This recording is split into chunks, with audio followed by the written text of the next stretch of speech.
1 million so'mga to'y qilindi. Ha, o'rtoqlar, endi bunisi sensatsiya.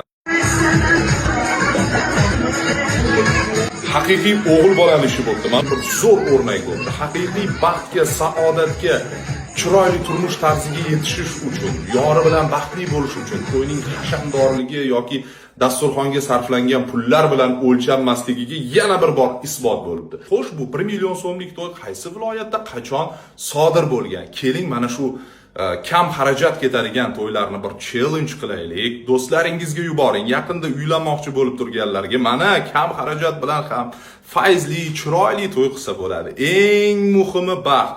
To'yni qanchadir bir 100 ming dollarlab, 15-20 ming dollarlab xarajat qilsangiz u baxtli bo'lmasangiz, u nimasi tatiydi bizga?